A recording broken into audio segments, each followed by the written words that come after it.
বিরাট ঘোষণা করে দিয়েছে কেন্দ্রীয় এবং রাজ্য। বর্তমানে বিধবা ভাতা, বার্ধক্য ভাতা, লক্ষ্মীর ভাণ্ডার বা বিশেষভাবে সক্ষম ভাতা থেকে আপনারা বঞ্চিত হয়েছেন।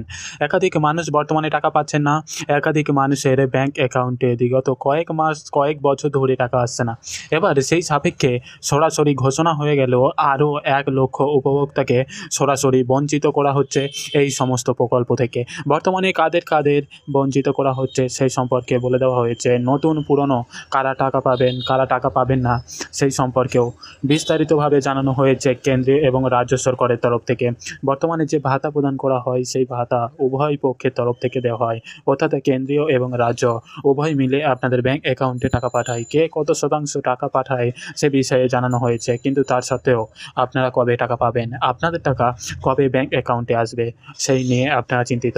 বর্তমানে যারা যারা নতুনভাবে আবেদন করেছেন তাদেরই বা কবে টাকা আসবে, এবং যারা পুরনো আবেদনকারী আছেন তাদের টাকা আদৌ কি দেওয়া হবে সে বিষয়ে একটা প্রশ্ন চিহ্ন থেকেই যাচ্ছে। এবং তার সঙ্গে বর্তমান যে 1 লক্ষ উপভোক্তাকে বাদ দেওয়া হয়েছে তাদের মধ্যে কাদের নাম আছে, আপনার নাম আছে কি, নাকি আপনার পরিজনের অন্য কারোর নাম আছে।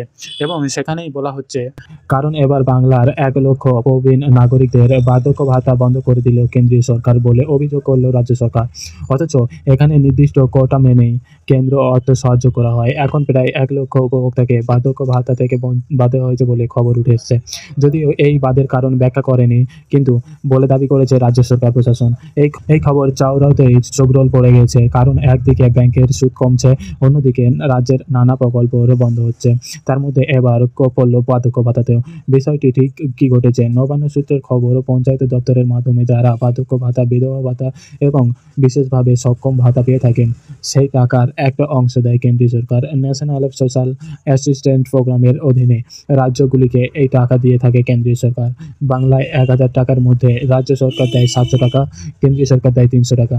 শুধুমাত্র 80 বছরের বেশি বয়স্কদের কেন্দ্রীয় দেয় 500 টাকা। বাংলা যার কোটা ছিল 20.67 লক্ষ 2022-23 অর্থবর্ষে একটি কিস্তি, আর 2023-24 অর্থবর্ষে প্রথম কিস্তির মিলিয়ে মোট 422 কোটি টাকা রাজ্যকে পাঠানো হয়েছে। একই সঙ্গে নতুন কোটা বেঁধে দিয়েছে মোদী সরকার, সেই সংখ্যাটা 19.71 লক্ষ।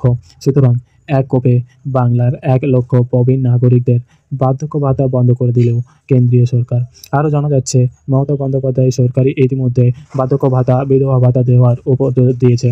দুয়ারে সরকারের কর্মসূচির মাধ্যমে এই ভাতা দেওয়ার প্রবণতা বেড়েছে। আগে থেকে সংখ্যা বেড়েছে বিধবা এবং বার্ধক্য ভাতা, সেখানে কেন্দ্রীয় সরকারের এমন ভূমিকা বঞ্চনার অভিযোগ উঠে এসেছে।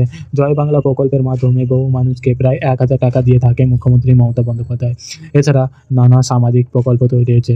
কিছুদিন আগে আদিবাসীদের একটা স্কলারশিপ বন্ধ করে দিয়েছিল মোদী সরকার, এখন তার পাশে দাঁড়িয়েছে মুখ্যমন্ত্রী মমতা বন্দ্যোপাধ্যায়।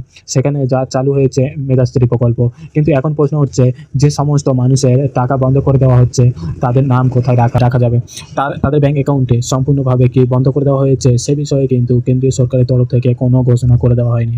কিন্তু এক কোপেই সরাসরি বন্ধ করে দেওয়া হয়েছে আপনাদের 1 লক্ষ উপভোক্তার নাম। বিশেষত মনে করা হচ্ছে 80 বছরের ঊর্ধ্বে যে সমস্ত মানুষরা ছিলেন তাদের নামে বাতিল করা হচ্ছে, কারণ সেখানে কেন্দ্রীয় সরকার 500 টাকা করে দিত এবং সেই পরিমাণটা অনেকটাই বেশি।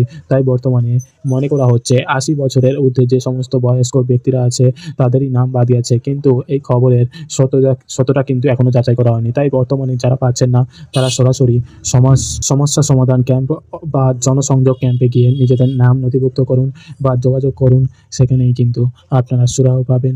সেখানেই আপনাদের অভিযোগ জানাতে হবে। যদি না এসে থাকে তাহলে দিঘিতে বলো ক্যাম্পে গিয়ে আপনারা অভিযোগ জানাতে পারেন। তো এই ছিল একটা ছোটো ইনফরমেশন আপনাদের সকলের জন্য। যদি আপনাদের ভিডিওটা ভালো লেগে থাকে অবশ্যই লাইক করবেন, চ্যানেলটিকে শেয়ার করুন এবং আমাদের চ্যানেলটিকে অবশ্যই সাবস্ক্রাইব করে পাশে থাকা বেল আইকনটি ক্লিক করে রাখবেন, যাতে এরকম নিত্য নতুন ভিডিও সবার প্রথমে আপনি পান। যারা আগে থেকে চ্যানেলটি সাবস্ক্রাইব করে গেছেন তাদের অসংখ্য ধন্যবাদ। তো ভিডিওটি thank you for watching video.